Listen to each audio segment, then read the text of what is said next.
దివ్యశ్రేణి చూచెందివిన్నన్నారు.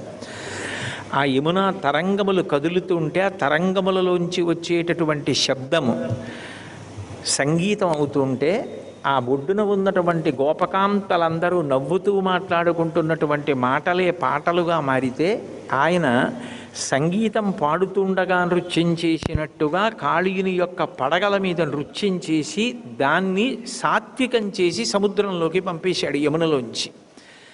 మన యొక్క 101 నాడుల్ని శుభ్రం చెయ్యగలిగినటువంటి వాడు కూడా పరమాత్మయే. ఆయనని శిరస్సున ధరించుట అన్న మాటకు అర్థం ఏమిటంటే ఆయన గురించి ముందు వినాలి. మనం ఏదైనా తిన్నామనుకోండి, నోట్లోంచి లోపలికి వెళ్ళి శరీరాన్ని పోషిస్తుంది. నేను కాసిన పాలు తాగాను అనుకోండి, బలంగా ఉంటుంది. కాసిన పళ్ళు తిన్నాను అనుకోండి, బలంగా ఉంటుంది. అన్నం తిన్నాను అనుకోండి, బలంగా ఉంటుంది. ఏది తిన్నా నోట్లోంచి తింటాం. నోట్లోంచి తిన్నది శరీరానికి బలం. చెవులలోంచి విన్నది ఆత్మకు బలం. చెవులలోంచి విన్నది ఏదో అది మనసుని పట్టుకుంటుంది. కంటితో చూసి చదివి మనసు గ్రహించినది ఏదో కళ్ళలోంచి చెవుల్లోంచి లోపలికి వెళ్ళినది ఏదో అది మనసు మీద ముద్ర వేస్తుంది.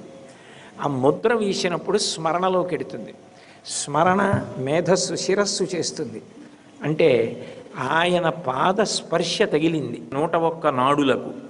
అప్పుడు వాటిలో ఉన్న తమో గుణం విరిగిపోతుంది.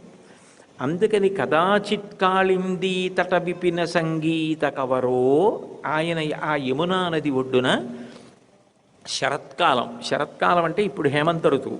శరత్కాలం అంటే మన ఆశ్వీజ కార్తీక మాసములు శరదృతువు.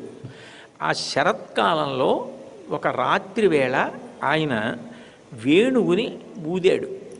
ఆ వేణునాదం చేశాడు. అంటే శంకరాచార్యుల వారు ప్రస్తావన చేస్తున్నటువంటి విషయంలో మీరు 3 విషయాలు బాగా పట్టుకోవాలి.